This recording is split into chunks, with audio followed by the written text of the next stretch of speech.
What's happening, folks? Back with another reaction, back with some more Depeche Mode.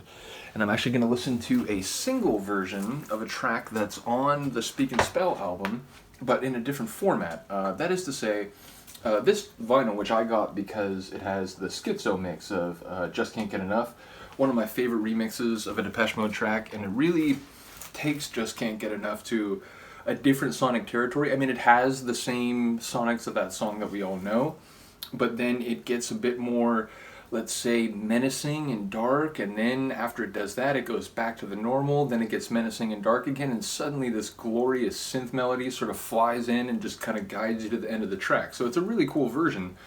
And I realized I had reacted to the track Any Second Now, Voices, on the Speak and Spell album, and I remember when I reacted to that, I remember saying, I'm not sure what Voices is all about, why that's written parenthetically.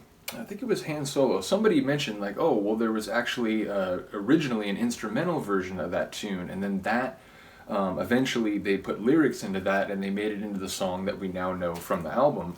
But I realized this vinyl has Any Second Now, the original, or no, I was going to say the original, and I'm now seeing here it says altered. So this is Any Second Now altered. So I suppose it's not the original version of the tune either, but it's not the vocal version, it's not the voices version. So yeah, I began this reaction thinking I was reacting to the original version of the tune, but now I see that is not true. We're reacting to the altered version of the tune. So in any case, this is a Depeche Mode track from 81, I believe. Does it say 81? It does. Mute Records, 1981, written by Vince Clarke. Depeche Mode, Any Second Now.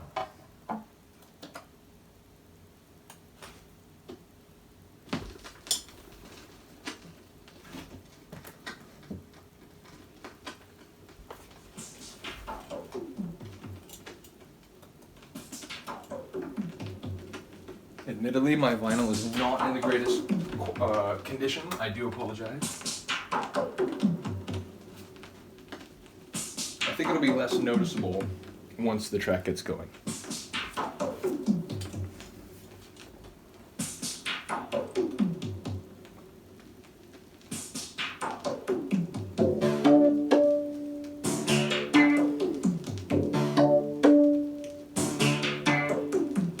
I don't think the version on Speak and Spell starts this way, right? I think it has a different opening. It's been a few months. I've reacted to a lot of music between now and then. In the moment, I can't remember. I do apologize.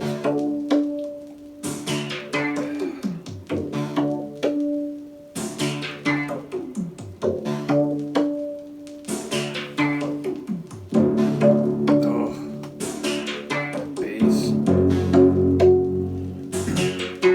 Yeah, I think it just starts with that, right? It starts with that. I think we were talking about in the other reaction about how the synth melody is like really high and kind of celestial and aerial, but then that deep kind of bass riff, it keeps you grounded, it keeps you tethered in the terrestrial plane.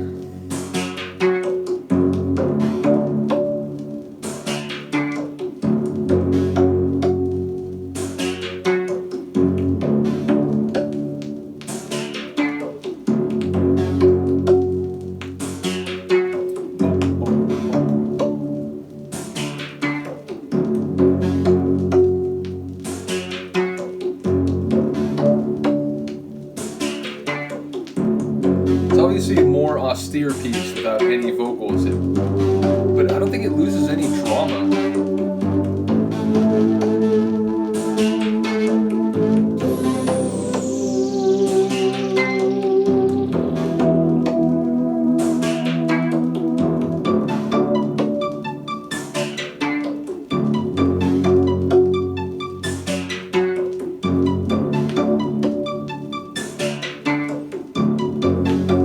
It's definitely more cerebral, right? It's not like a dance floor burner or anything. It's like kind of like headspace Depeche Mode tune.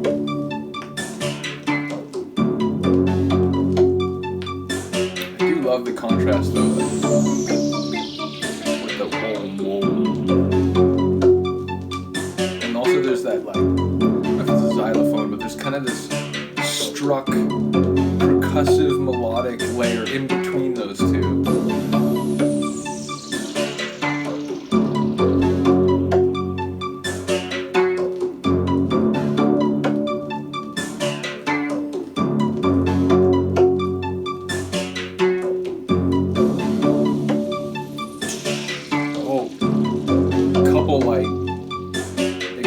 expansive, like pressure releasing noises. Like one that was like air, and the other one that was kind of like brighter.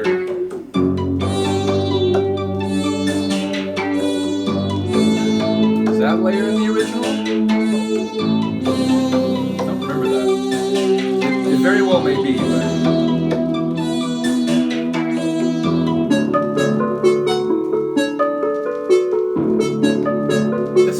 Than the original. What the hell? Or the Voices version.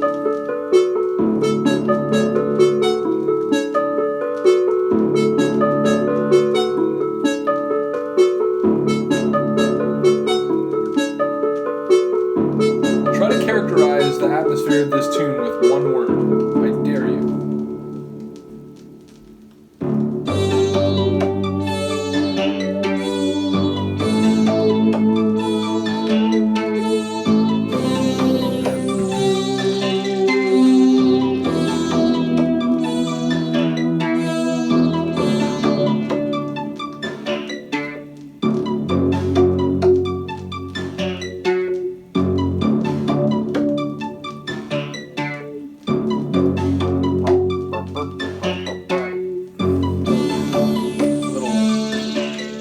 Electricity operating underneath all the big, like sort of slow moving, sweeping sounds.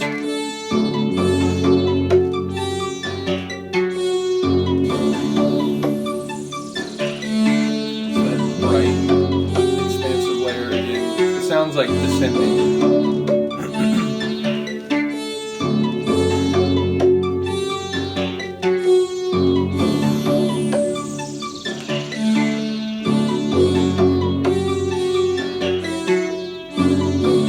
Feels like a Vangelis piece or something.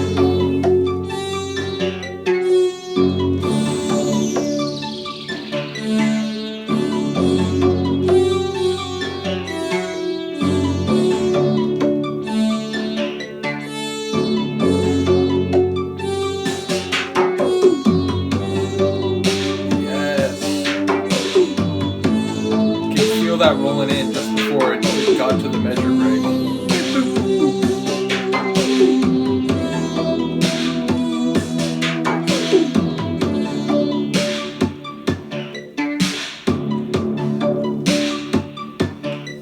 I got like a minute left. I thought we might be winding down, but no.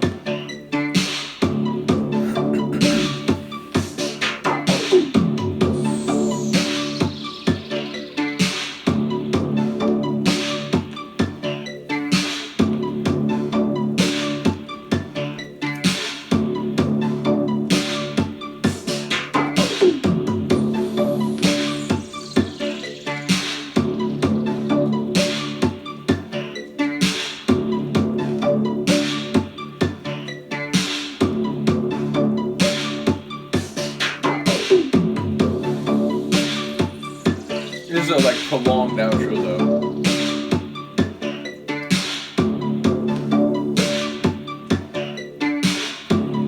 But that's like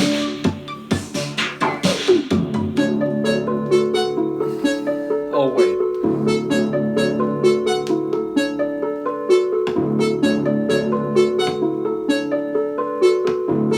I do love the what you call that.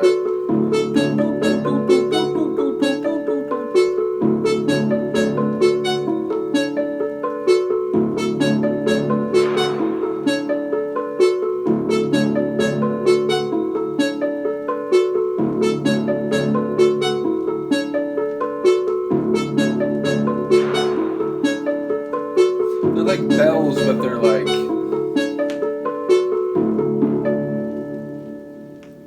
it's amazing. I was thinking like a minute ago, there's a phrase that people sometimes use, like true music, meaning, or like pure music is sometimes used, meaning it's not music that is related to some scene, it's not set to any like motif or like visual idea, it's not part of a narrative, it's music literally just for music's sake, just for the sound and the enjoyment that those sounds can bring to your brain.